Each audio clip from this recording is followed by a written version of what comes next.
Hi, I'm Stephen Hand from Archery Supplies. Today I want to talk about expanding your business and growth of your business.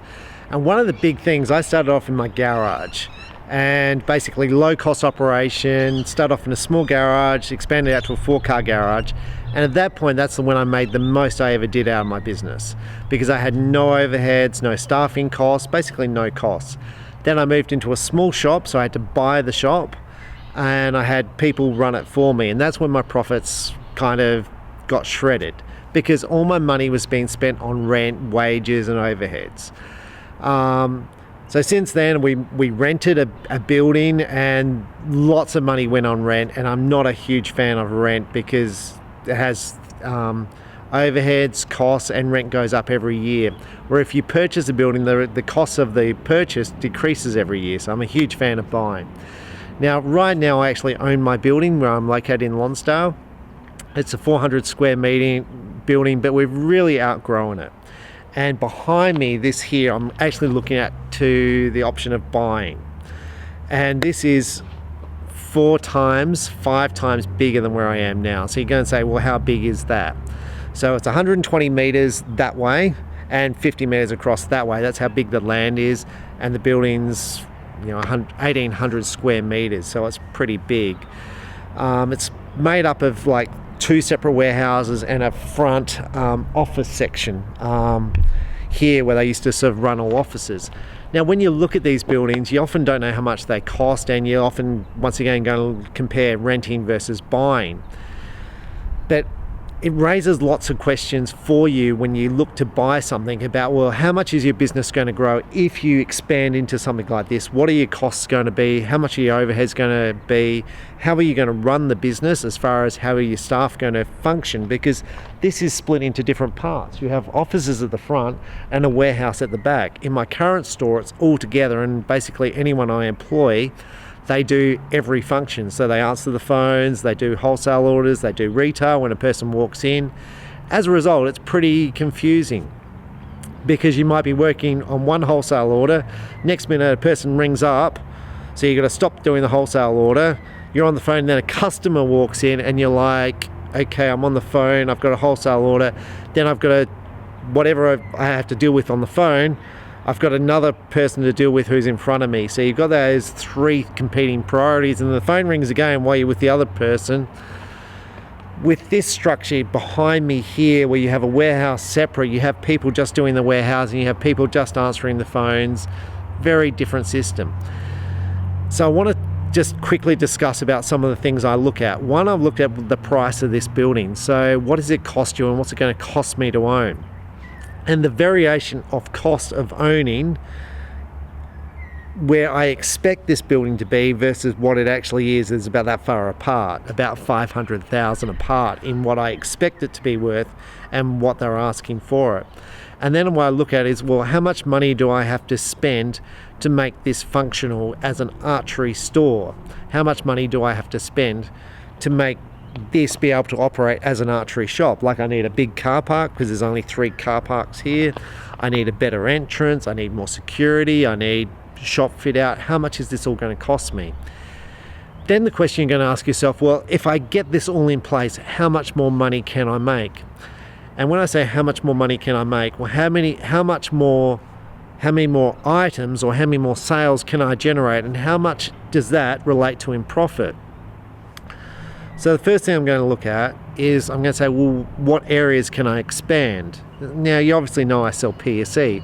Would I sell more PSE bows from this location as opposed to my current location? And why would I sell more in this location versus my other location? I might sell more because it'll have a shooting range. I might sell more because we'll do nighttime shoots, right? So, but how many more bows would I sell? Probably not many. I may sell more bows because I actually store more PSE bows. I may sell more because I'll add different brands to my range. And you're going to say, what brands might you add?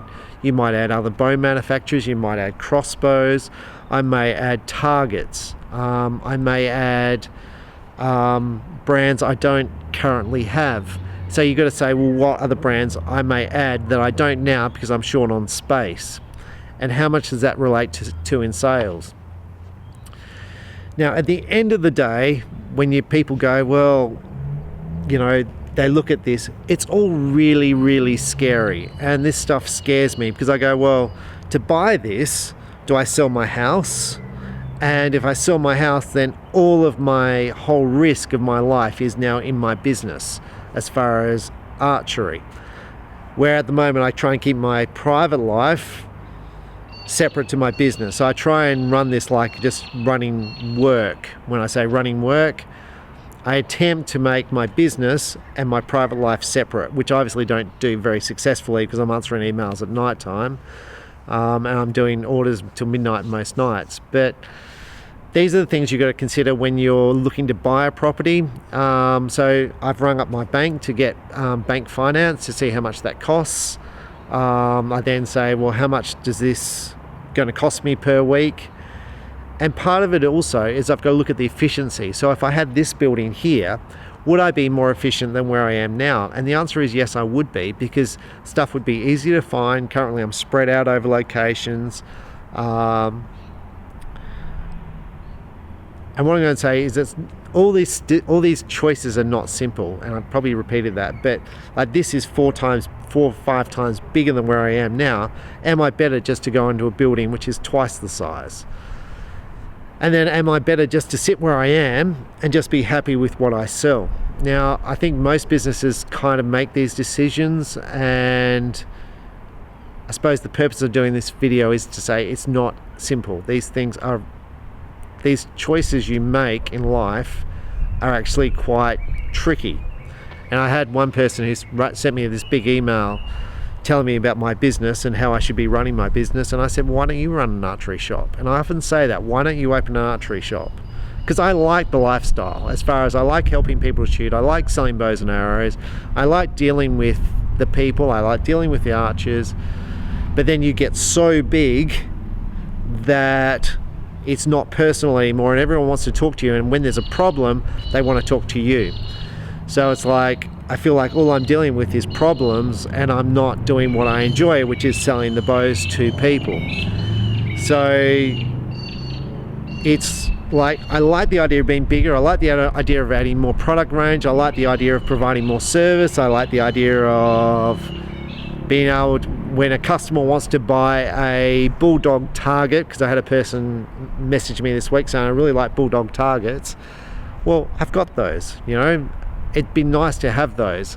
It's nice to have a bigger range and have more choice for people. But all of this does come at a cost, and it's stuff that you have to consider when opening a business. And when you get into a business, say, how much space do I need? How much am I going to sell? And what's the costs going to be? And these are the numbers I'm currently running, and I'm kicking around ideas of how I would run this, how I would set it up. So I'm laying out the floor space. I'm thinking about how I would set up the offices, how I would run the staff around it, where I would run a car park, whether I'd have a shooting range outside, an indoor and outdoor range. All these things I'm considering. And I have to think about how it impacts my personal life as well. So I'm Stephen Hand from Archery Supplies. I hope that just gives you a bit of insight into running an archery business and expanding and the things to consider. And I'm going to say there's pluses and minuses of renting versus buying, and you can look it up why people say to rent. They say the advantage to renting is you can get out quickly and move to something bigger, more flexibility. But for me, I like buying because I'm in control of my own destiny, and the costs are reduced, and after a certain amount of time you own the property, and I am a big fan of owning. I'm a big fan of reducing my costs over time. So anyway, I hope that's been beneficial. Thanks for watching. Bye.